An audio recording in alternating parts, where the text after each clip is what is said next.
E-Vehicle Rooftop Air Conditioner Installation Guide. First, remove the original sunroof.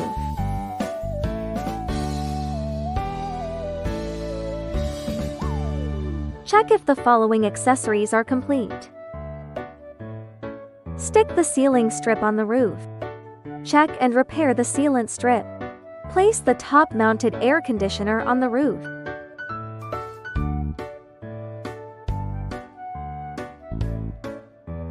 Install 4 screw columns. Fix 2 pull bars to the roof.